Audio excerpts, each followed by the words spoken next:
Good morning, class. So today we'll discuss about the chronic kidney disease. In the last lecture, we have discussed about the acute kidney injury, and I believe that you people have understood the concept of the AKI. So let us discuss about the CKD today. So in the today's lecture, we'll discuss about the definition of the CKD, how we can define the chronic kidney disease. Then second is how we can stage the kidney disease. Then what is the pathophysiology of the CKD? Then what are the etiology of the chronic kidney disease, and what are the clinical feature and the lab finding of the CKD, and how we can manage the patient with CKD. These are the things that we are going to discuss today. Okay. Okay, let us define the CKD. To define the CKD, so it is the kidney disease. So in the kidney disease, there should be some impairment in the kidney function. So if there is impairment in kidney function, impairment in kidney function,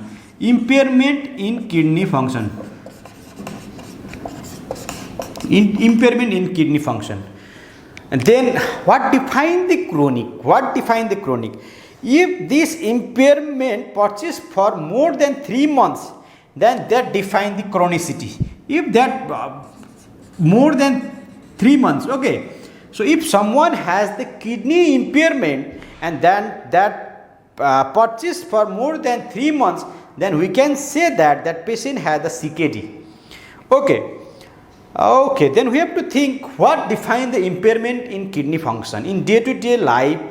How we can define the impairment in kidney function? In the previous definition of the CKD, they have included only the EGFR, that is glomerular filtration rate, and I am sure that you can calculate the EGFR now by applying the different formula.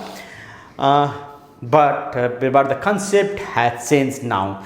They have also included the albuminuria, that is the excretion of the albumin in the urine, as one of the impairment of the kidney functions, or another impairment of the kidney functions.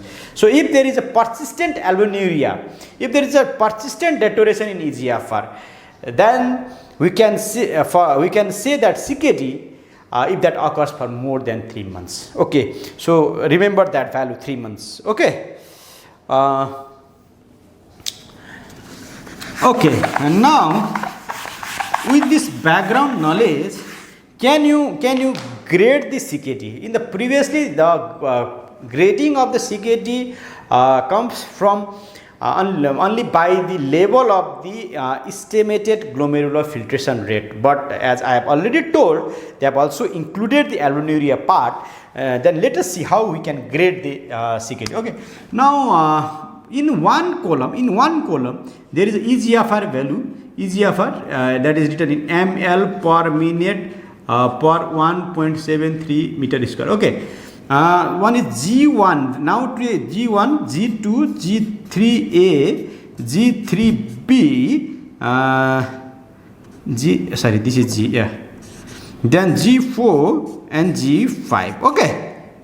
Okay. So G1 is if someone has EGFR of more than 90, G2 is 60 to 89, G3 is 45 to 59, then G3 is 30 to 44, then it is 15 to 29, G5 is less than 15. So this is the grading of EGFR given by the KDIGO. Okay, KDIGO guideline. In the albuminuria part, we have discussed in the when you are discussing the renal abnormality chapter, it has divided albuminuria in the 3 parts: A2, A3, and A1, A2, and A3.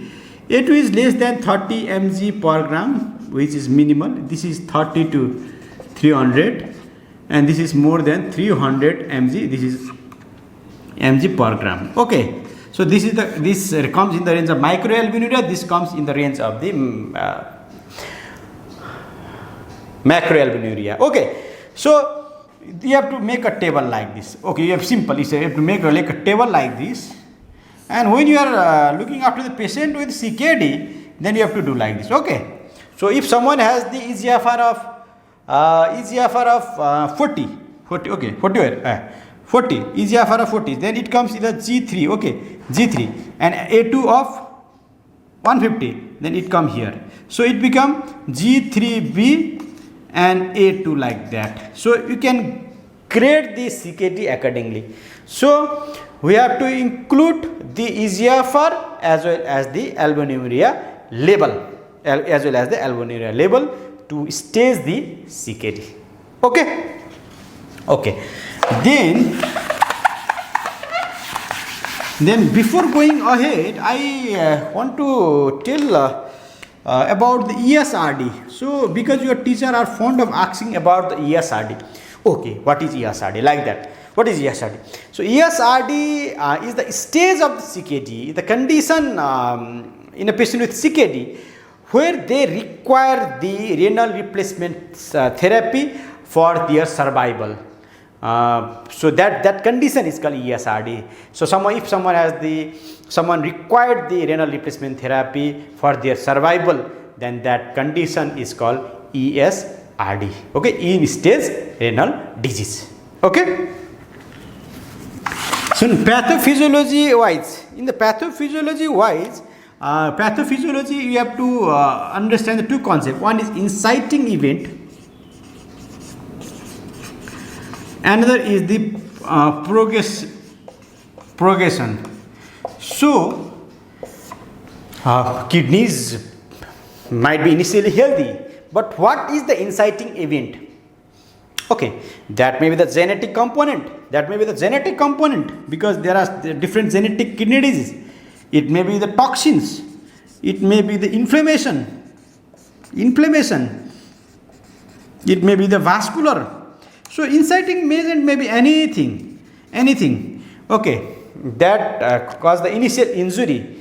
But what make it progression? That we have to think. Okay, so for that you need to understand about the.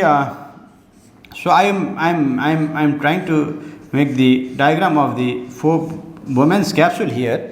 4 Bowman's capsule with glomerulus here. This is glomerulus. This is glomerulus. So in this picture, if these two glomerulus the glomerulus are damaged, then what will be the effect of that damage in glomerulus over the normal glomerulus? So in the normal glomerulus there will be more flow, there will be more blood flow here, So if there is a more blood flow, then it increases the intraglomerular pressure. That what we call the intraglomerular hypertension as well. So there will be the more flow towards the normal glomerulus, that increase the intraglomerular pressure, as a result of which there will be the hyperfiltration, there will be the more filtration. When there is a more filtration, there is a more amount of the fluid going to the tubules of the normal glomerulus, and more proteinuria will be there, and that can cause the inflammation, fibrosis and scarring of the remaining glomerulus. So day by day, you are in the normal glomerulus, there will be more inflammation, more injury, more scarring and more fibrosis will go. That's why kidney function deteriorate day by day. So the one of the therapeutic armamentarium of the CKD is if we can use a drug which decreases the intraglomerular pressure like ACE inhibitors, then that can somehow retard the progression of CKD. Okay. Then what are the etiology wise? So in the etiology, the number one etiology that we see in the day-to-day clinical practice is diabetes mellitus. In the natural history of the diabetes mellitus, after near about 10 years, they start developing the albuminuria, and after 15 to 20 years, they develop the CKD. And may require the renal replacement therapy later on.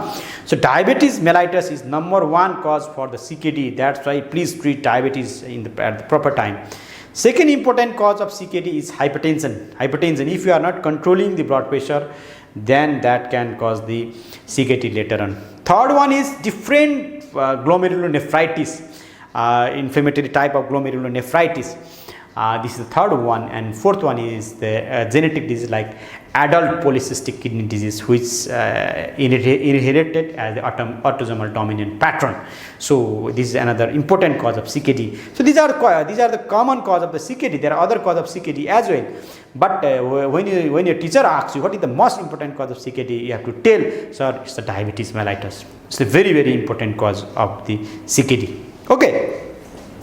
Then clinical feature in the CKD, so because it's the chronic disease, and sometime when the patient comes to in our OPD and they show us the report of urea and creatinine, like creatinine level of 5 or 6 like that, and we say, so you may have some kidney impairment, or you may be having the CKD. Then they get surprised. Okay, that is what I am trying to tell you. A patient with CKD may not have any symptoms. They may be completely asymptomatic. They just come with the reports only, or they check the urea creatinine for other purposes, and they see there is elevation in the urea and creatinine, and they are having the CKD. So they can be asymptomatic. Another feature of CKD is like they can have fatigue, and they can have asthenia like symptoms. And other feature of the CKD, if we do not detect them in the early stage, after the stage 3, they can have different symptoms. Like they can have symptoms related with the fluid. So what are the symptoms related with the fluid?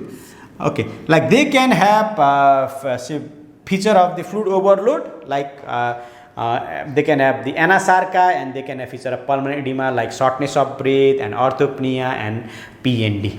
Okay, they can have problem. They can electrolyte, like they can have feature of sodium hyponatremia, and they can have feature of the hyperkalemia. Okay, they can have feature of hyperkalemia. Similarly, they can have feature of the hypocalcemia, and the hyperphosphatemia, presenting with the muscle cramp, muscle pain, bone pain, like that. They can have feature. Okay. So similarly, they can have feature like hematological, they can have feature like anemia. As a kidney is the site for the erythropoietin production, they can have feature of anemia. Though they usually tolerate even the low hemoglobin, they can have feature of anemia as well. And they can have a feature of cardiovascular abnormalities, like one of the risk factor for the heart failure is CKD. So they can present it with the CKD part.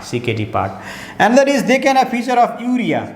Like they can have uremia, like they can have uremic encephalopathy presenting with delirium. They can have uremic gastritis presenting with nausea, recurrent vomiting, like that. They can have central chest pain because of uremic pericarditis, like that. Okay, they can have feature of uremia.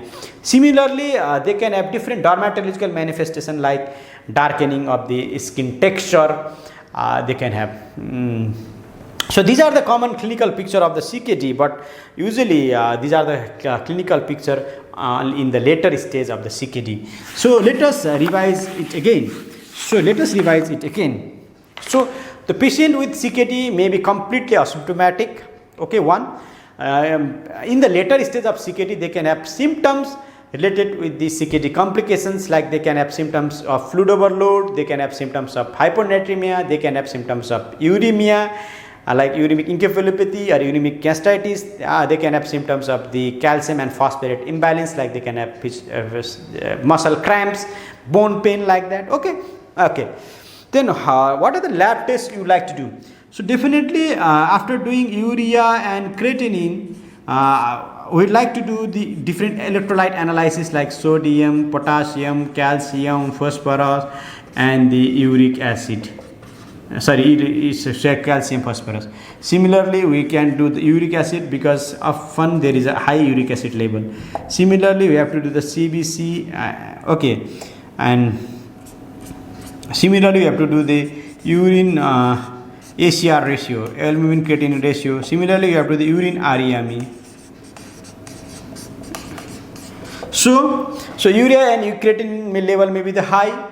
There can be low sodium, high potassium, low calcium, and high phosphate level.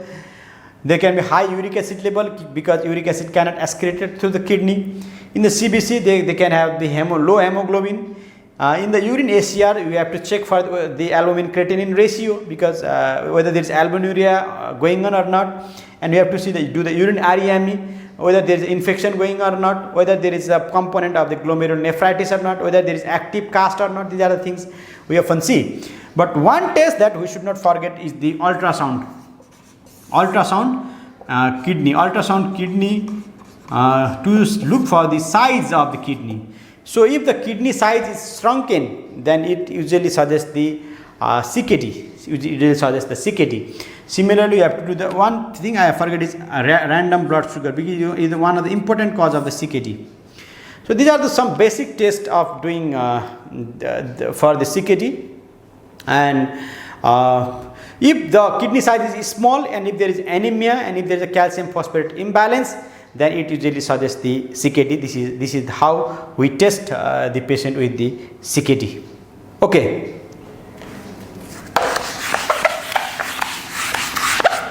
So in the management part, I always teach my junior resident, always think about the RPCR. That is, R means reversibility. Always check for the reversibility, whether there is a reversible component or not, because most of the time there might be a reversible component like ongoing infection, toxin exposure, or ongoing inflammation. If we can catch up that reversibility part, then we can at least retard we can at least protect the kidney in some extent. So always check for the reversibility part. Second is progression. So how can we retard the progression of the kidney disease? So we have to manage the blood pressure properly, we have to manage the sugar properly, and we have to give the drug which decreases the intraglomerular pressure, like ACE inhibitor or ARB, that can retard the progression of the CKD. So that comes in the progression heading.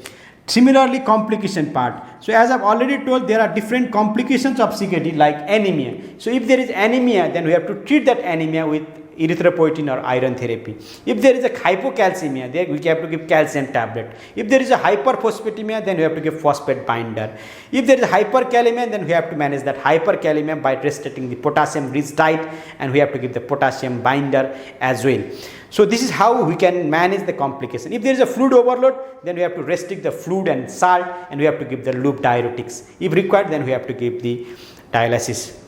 So last one is we have to always discuss about the replacement, because if patient is in uremic encephalopathy, if patient is fluid overload, not responding to the diuretic, if patient has a medically refractory hyperkalemia, if patient has severe metabolic acidosis, then we have to think about the renal replacement. Modalities are dialysis and the renal transplant. We will discuss about this thing later on. But if patient have these complaints, then we have to do the renal replacement therapy. So let us revise the management again. If you get the patient with CKD, think about the reversibility part, infection, toxins, drugs, like that. The second is, check, can you retard the progression or not? Okay, we have to always think, manage blood pressure properly, manage sugar properly. Third is manage the complication properly, screen the complication and manage that properly. And fourth one is decide for the renal replacement if it is required now or later on. If later on, then plan for the renal replacement, counsel your patient at the proper time. Okay, this is how we manage the patient with CKD. So prevention wise, as one of the important cause of CKD is diabetes and hypertension, we have to manage diabetes and hypertension properly. You have to, in case of glomerulonephritis, you have to diagnose that properly and may have to use the different immunosuppressives. Then only we can prevent the CKD later on. So for today's, regarding the CKD, I will conclude my session over here. If you have any doubt over CKD, then you can write in a comment section. Thank you.